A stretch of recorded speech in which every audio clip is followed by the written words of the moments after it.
에덴과 성전에 관한 실제적 성찰, 21세기 교회를 위하여. 전 세계에 걸쳐 있는 성전에 관한 요한계시록 21, 22장의 환상은 교회의 사명을 성취해야 하는 그리스도인들 및 그들의 역할과 어떻게 관련될까? 하나님의 백성인 우리는 마지막 때에 있을 그분의 성전, 그 임재를 세상에 분명하게 드러내는 장소, 성전이 되는 일을 이미 시작했다. 우리는 새로운 동산, 성전의 경계선을 확장시켜야 한다. 그리스도가 다시 오심으로써 마침내 그 경계선이 온 세상으로 확장될 때까지 말이다. 바로 이 점이야말로 에베소서 2장 20절에서 22절이 주장하는 바다. 교회는 사도들과 선지자들의 터 위에 세우심을 입은 자라. 그리스도 예수께서 친히 모퉁이 돌이 되셨느니라. 그의 안에서 건물마다 서로 연결하여 주 안에서 성전이 되어가고 너희도 성령 안에서 하나님이 거하실 초소가 되기 위하여 그리스도 예수 안에서 함께 지어져 가느니라. 교회는 그리스도 안에서 현 시대를 거쳐 계속 자라면서 확대된다. 하나님의 구원 임재와 그분의 각종 지혜를 하늘에 있는 통치자들과 권세들에게 알리기 위해서 말이다.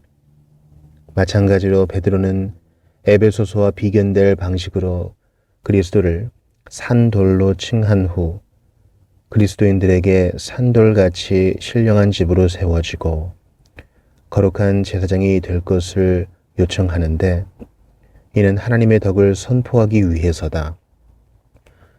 처음에 우리는 어떻게 하나님의 임재를 경험하는가?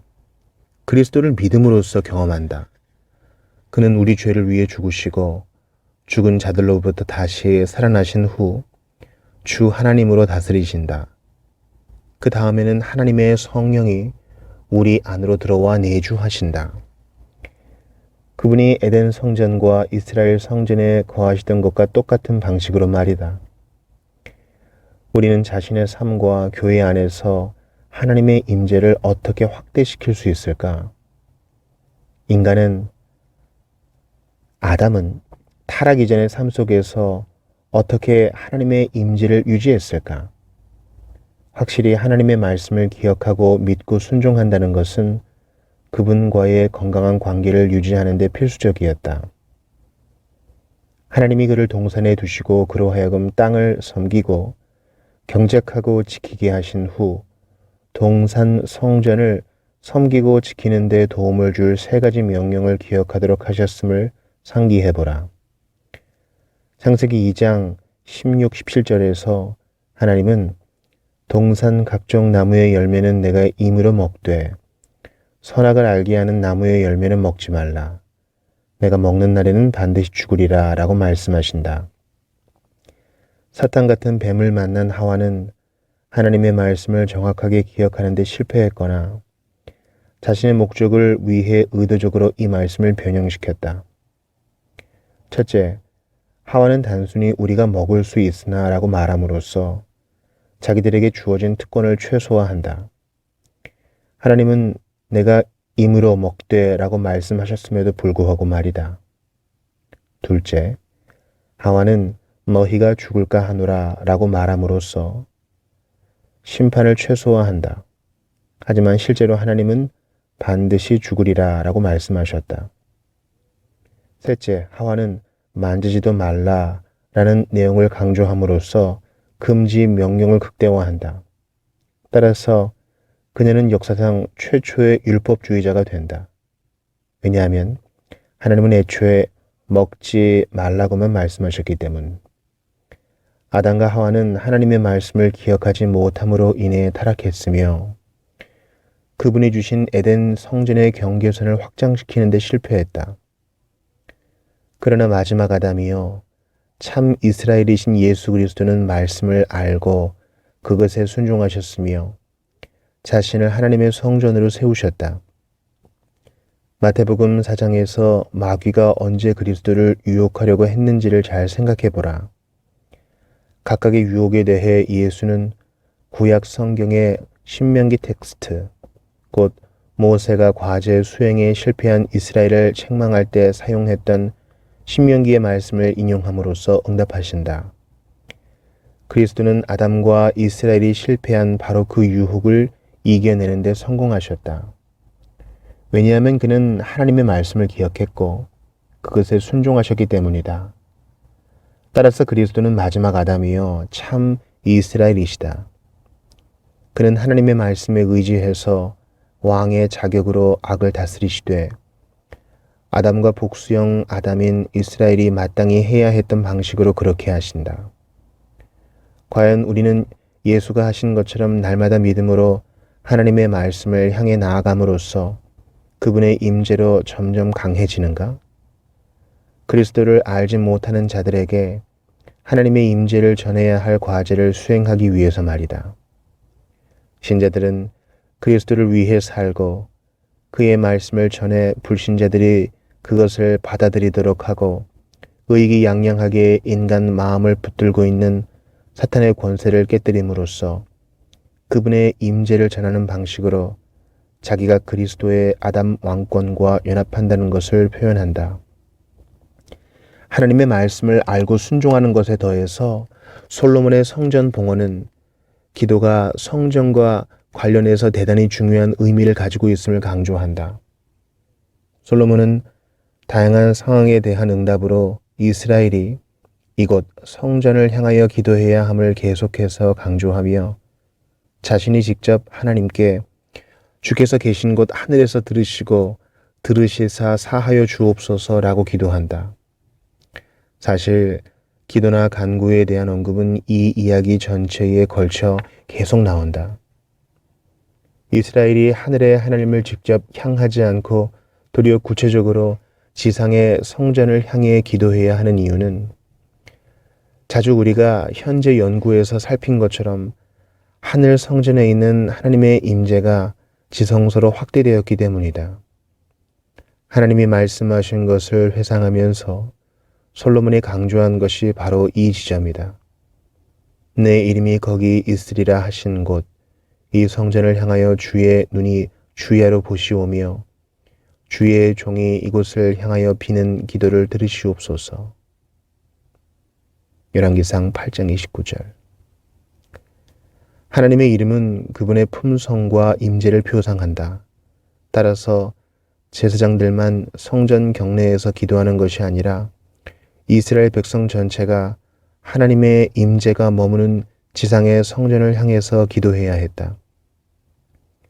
그들이 성전 바깥들에 있건 약속의 땅 안에 있건 이스라엘 땅 밖에서 포로 생활을 하건 관계없이 말이다. 기도의 이런 역할은 성령을 통해 마지막 때의 성전으로서 예수와 연합하게 된 그리스도인들에게 더욱 중요한 의미를 가진다. 한 측면에서 보면 모든 신자는 제사장이요 영적인 성전의 영역에서 기도를 드림으로써 제사장 역할을 수행한다. 그러나 동시에 성도들은 참된 이스라엘 백성, 여전히 타락한 옛 세상에서 유배자의 삶을 살고 있기에 포로 생활을 하는 백성이기도 하다. 마지막 때에는 이 옛 세계가 무너질 것이요 하나님의 백성이 부활해서 완전히 그분께로 회복되고 포로 상태로부터 해방될 새로운 세계가 창조될 것이다. 그분의 백성은 마지막 아담인 그리스도 안에서 종말론적인 창조의 왕관으로서의 자리를 차지할 것이다. 그들은 모두 새 창조의 지성소와 하나님의 마지막 완전한 임재 안에 영원히 거할 대제사장이 될 것이다. 그러나 그때까지 우리는 성소, 세상 속의 등잔대와 같은 우리 사역과 증거의 영적인 영역을 가리키는 성소의 복음과는 신약 성경의 새로운 언약적 제사장으로서 기도해야 한다. 또한 우리는 타락한 옛 세상에서 순례자의 삶을 사는 자들로서 포로 생활을 하는 새로운 이스라엘 백성처럼 기도해야 한다. 이 두 경우에서 공통적으로 우리의 기도는 하늘의 지성소에 계시는 하나님께 직접 드려진다. 이 지성소가 아래로 내려와 새 땅을 가득 채우고 그것을 포함할 때까지 말이다. 성전과 불가분의 관계로 연결된 행위로서의 이 기도는 마태복음 18장 19, 20절에 있는 예수의 말씀 배후를 이루는 것이기도 하다. 진실로 다시 너희에게 이르노니 너희 중에 두 사람이 이 땅에서 합심하여 무엇이든지 구하면 하늘에 계신 내 아버지께서 그들을 위하여 이루게 하시리라. 두세 사람이 내 이름으로 모인 곳에는 나도 그들 중에 있느니라. 이사야 56장 7절은 마지막 날의 성전이 만민이 기도하는 집이라 일컬음이 될 것이라고 말한다. 예수는 이스라엘의 성전을 거부하셨다. 왜냐하면 그곳이 이사야가 말한 역할을 수행하지 못한 데다가 유대인들은 성전이 지상의 모든 민족 중에서 오직 자기만 선택되었음을 나타낸다고 믿었기 때문이다. 오늘날 성전에 속한 우리는 끊임없이 기도함으로써 자신이 성전에 참여하고 있음을 구체적으로 보여주어야 한다. 만일 구약 성경에서 기도가 분향함과 저녁 제사 같은 것으로 간주되었다면 새로운 시대에는 얼마나 더 그러하겠는가. 요컨대 모든 그리스도인은 이제 영적인 레위 계열 제사장이다. 우리의 계속적인 과제는 우리가 일부를 구성하며 항상 그 안에 머물고 있는 성전에서 하나님을 섬기는 것이다. 우리가 제사장으로서 계속 수행해야 할 과제는 처음 아담의 과제와 똑같다. 하나님의 말씀을 배우고 가르치고 항상 기도함으로써 우리의 부정한 도덕성과 영성을 부단히 경계함으로써 영적인 성소의 질서와 평화를 지키는 것이다. 또한 우리는 영적인 성전의 제의 질서를 지키기 위해 계속적으로 희생 제사를 드린다. 이제 성도들의 기도는 하나님께 드리는 향의 제물이 되는데 이것은 성소의 번제단과 향단에서 드려지던 과거의 향 제물을 대신한다.